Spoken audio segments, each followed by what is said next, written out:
നമ്മൾ പ്ലാൻ ചെയ്യുന്നത് ഒന്നായിരിക്കും, പക്ഷെ നടക്കുന്നത് വേറൊന്നായിരിക്കും. അപ്പോൾ അങ്ങനെ ഞാൻ പ്ലാൻ ചെയ്ത് തയ്യാറാക്കാമെന്ന് വിചാരിച്ച ബിരിയാണിയാണ്, പക്ഷേ മാറ്റി പിടിക്കേണ്ടി വന്നു. അപ്പോൾ ഞാൻ ഒരു സുർബിയൻ ബിരിയാണി തയ്യാറാക്കി എടുക്കാമെന്ന് വിചാരിച്ചിട്ട് അങ്ങനെ ചെയ്തതാണ്. അപ്പോൾ പകുതിയൊക്കെ ഒന്ന് ആക്കി വെച്ചതിന് ശേഷമാണ് പറഞ്ഞത് കറണ്ട് ഇല്ല എന്നുള്ളത്.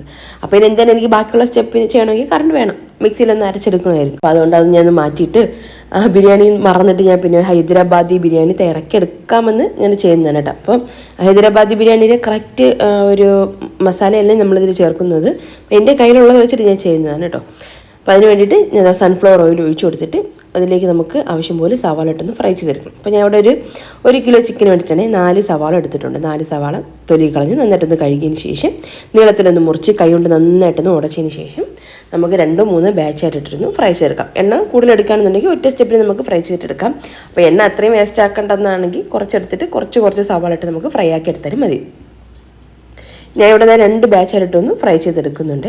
അപ്പോൾ ആദ്യത്തെ ഒരു ബാച്ചിട്ട് നമ്മൾ കരിയാനായിട്ട് നിൽക്കരുത്, ഒന്ന് കളറൊക്കെ ഒന്ന് മാറി വരുന്ന സമയത്ത് എണ്ണയിൽ നിന്ന് മാറ്റിയാൽ മതിയാകും. എന്നാൽ അത്യാവശ്യം മുരിയും വേണം കേട്ടോ, ആ ഒരു പാകത്തിന് വേണം. ഈ ഒരു ഉള്ളിയുടെ ആ ഒരു പാകം എന്ന് പറഞ്ഞാൽ കറക്റ്റ് ആയിരിക്കണം. എനിക്ക് മാത്രം നമ്മൾ ബിരിയാണിക്ക് വിചാരിക്കുന്ന പോലത്തെ ടേസ്റ്റും ആ ഒരു സ്മെല്ലും ഫ്ലേവറൊക്കെ നന്നായിട്ട് കിട്ടുള്ളൂ. അപ്പോൾ ഞാൻ 2 ബാച്ചായിട്ട് ഇട്ടിട്ട് ഉള്ളി ഒന്ന് ഫ്രൈ ചെയ്തൊന്ന് മാറ്റി വയ്ക്കുന്നുണ്ട്. ഇനി നമുക്ക് ആ ഒരു സെയിം ഓയിലേക്ക് തന്നെ കുറച്ച് കാഷ്യൂസും റൈസിൻസൊക്കെ ഇട്ടൊന്ന് വറുത്ത് കോരി ഒന്ന് വയ്ക്കാം. പിന്നെ അതാ കറണ്ട് ഇല്ലാത്തതുകൊണ്ട് ഇടിയല്ലാണ് കേട്ടോ. അപ്പോൾ ഇടിയല്ലോട്ട് ഒരു കഷ്ണം ഇഞ്ചിയും 1 പച്ചമുളക് ഞാൻ ചേർത്ത് കൊടുക്കുന്നുള്ളേ. ഒരു 3 പച്ചമുളക് നമ്മൾ എക്സ്ട്രാ നമുക്ക് ചേർക്കാം മുഴുവനായിട്ട്. അപ്പോൾ ഇതിൽ നമ്മൾ മുളക് പൊടിയൊക്കെ ചേർക്കുന്നതുകൊണ്ട് തന്നെ ഈ ഒരു ഐറ്റം കുറച്ച് മതി. 1 പച്ചമുളകും 1 കഷ്ണം ഇഞ്ചിയും 4-5 ചെറിയുള്ളിയും പിന്നെ ഒരു വെളുത്തുള്ളി ഫുള്ളായിട്ട് എടുക്കുന്നുണ്ട്. വലിയ വെളുത്തുള്ളി ആയതുകൊണ്ടാണ് ഒരെണ്ണം ഞാൻ എടുത്തത്, അല്ലെന്നുണ്ടെങ്കിൽ ഒരു 3-4 എടുക്കാം. അപ്പോൾ ഈ ചതച്ചെടുത്തിട്ടുള്ള കൂട്ട് 1 കിലോ ചിക്കനാണ് കേട്ടോ. നന്നായിട്ട് കഴുകി വെള്ളമൊക്കെ കളഞ്ഞ് എടുത്തായിരിക്കണം. അതിലേക്ക് ചതച്ച് വെച്ചിട്ടുള്ള ആ ഒരു കൂട്ടും പിന്നെ ഒരു 3 തോണ്ടൻ മുളക്. അപ്പോൾ നമ്മുടെ ട്രിവാൻഡ്രം ഭാഗത്തൊക്കെ കിട്ടുന്ന ഒരു മുളകാണല്ലോ. അപ്പോൾ നമ്മൾ വയ്ക്കുമ്പോൾ അതിൻ്റെ രീതി നമ്മൾ കുറച്ചൊന്ന് മാറ്റി പിടിക്കാമല്ലോ. അപ്പോൾ ഒരു 3 തൊണ്ടൻ മുളകും കൂടി ചേർത്ത് കൊടുക്കുന്നുണ്ട്. പിന്നെ ആവശ്യത്തിനുള്ള കല്ലുപ്പും പിന്നെ അതുപോലെ തന്നെ നമ്മൾ സവാള പൊരിച്ചിട്ടുള്ള ഓയിൽ ഒരു 3 സ്പൂൺ നിറച്ചും ഒഴിച്ചു കൊടുക്കുന്നുണ്ട്. ഒരു വലിയ 3 സ്പൂൺ നിറച്ച് ഒഴിച്ചു കൊടുക്കാം. പിന്നെ 1/2 ടീസ്പൂണോളം മഞ്ഞൾപ്പൊടിയും 2 ടീസ്പൂൺ പെരിഞ്ജീരകത്തിൻ്റെ പൊടി, 1 ടീസ്പൂൺ ഗരം മസാല പൊടിച്ചാണ് പട്ട, ഗ്രാമ്പു, ഏലക്ക, കുറച്ച് പെരിഞ്ജീരകം, കുരുമുളകും കൂടെ ഒന്ന് വറുത്ത് പൊടിച്ച് വെച്ചിട്ടുള്ള ഗരം മസാല ഉണ്ട് കേട്ടോ. അത് 1 ടീസ്പൂൺ ചേർത്ത് കൊടുക്കാം. പിന്നെ ഒരു ടേബിൾ സ്പൂണോളം കാശ്മീരി ചില്ലി പൗഡറാണ്. നല്ല എരിവുള്ള മുളക് പൊടിയാണെങ്കിൽ അത്രയും ചേർക്കണ്ട, അത്യാവശ്യം കളറുള്ള മുളക് പൊടിയാണെങ്കിൽ അത്രയ്ക്ക് ചേർത്താൽ മതിയാകും. പിന്നെ നമ്മൾ ആ ഒരു ഫ്രൈ ചെയ്ത് വെച്ചിട്ടുള്ള ആ ഒരു സവാള നന്നായിട്ട് കൈകൊണ്ടൊന്ന് ഉടച്ച് കുറച്ച് മാത്രം മാറ്റി വെച്ചിട്ട് ബാക്കി ഫുള്ളായിട്ട് നമുക്ക് ഈ ഒരു ചിക്കനിലോട്ട് ചേർത്ത് കൊടുക്കാം.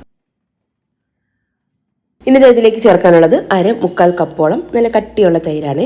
പുളിയുള്ളതോ പുളിയില്ലാത്തതോ ആയിട്ടുള്ള തൈര് നമുക്ക് ഉപയോഗിക്കാം. പിന്നെ ഒരു അത്യാവശ്യം വലിപ്പമുള്ള 1 തക്കാളി, ചെറുതൊക്കെ ആണെന്നുണ്ടെങ്കിൽ 2 തക്കാളി വരെയൊക്കെ ആകാം. കുറച്ച് മല്ലിയില അരിഞ്ഞതും കൂടെ ചേർത്ത് കൊടുക്കുന്നുണ്ട്. എന്നിട്ട് കൈ കൊണ്ട് നന്നായിട്ട് എല്ലാം കൂടെ ഒന്ന് കൂട്ടി ഒന്ന് യോജിപ്പിച്ചെടുക്കണം. ആ മിക്സിങ്ങിലാണ് അതിൻ്റെ ഒരു ടേസ്റ്റ് വരാനിരിക്കുന്നത്. അപ്പോൾ നന്നായിട്ടൊന്ന് കുഴച്ചൊന്ന് എടുക്കണം. ഒരു ചിക്കനിലേക്ക് ആ ഒരു മസാലയൊക്കെ ഒന്ന് പിടിച്ച് വരണം. ഈ ഒരു കുഴക്കലിൽ തന്നെ ആ ഒരു മസാലയൊക്കെ നന്നായിട്ടൊന്ന് പിടിച്ചൊന്ന് കിട്ടണം. അതുവരെ നമുക്ക് നന്നായിട്ടൊന്ന് മിക്സ് ചെയ്തിട്ടെടുക്കാം.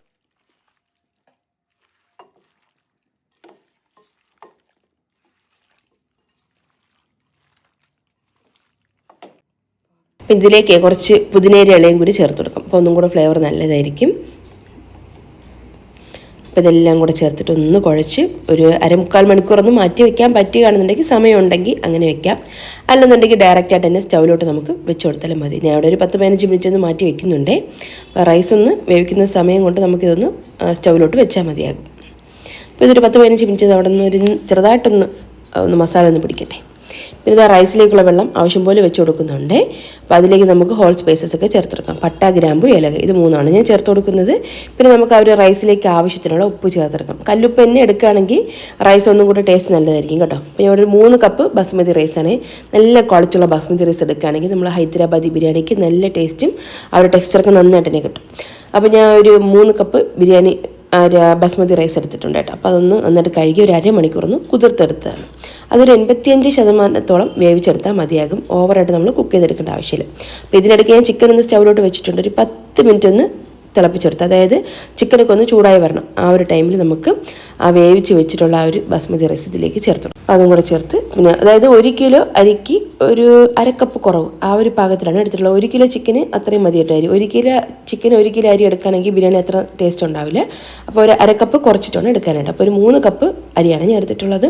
അപ്പോൾ ഇതിലേക്ക് നമുക്കത് ആവശ്യത്തിന് വേണമെങ്കിൽ കുറച്ച് നെയ്യൊക്കെ ചേർത്തെടുക്കാം. 2-3 ടീസ്പൂൺ നെയ്യും മല്ലിയിലയും പുതിനയിലയും പിന്നെ അതുപോലെ തന്നെ ആ ഒരു സുർബാൻ ബിരിയാണിക്ക് വേണ്ടി എടുത്ത് വെച്ചാണ് ഒരു ബദാം അതിൻ്റെ തൊലി കളഞ്ഞത് അതും കൂടെ ഞാൻ ചേർത്ത് കൊടുക്കുന്നുണ്ട്.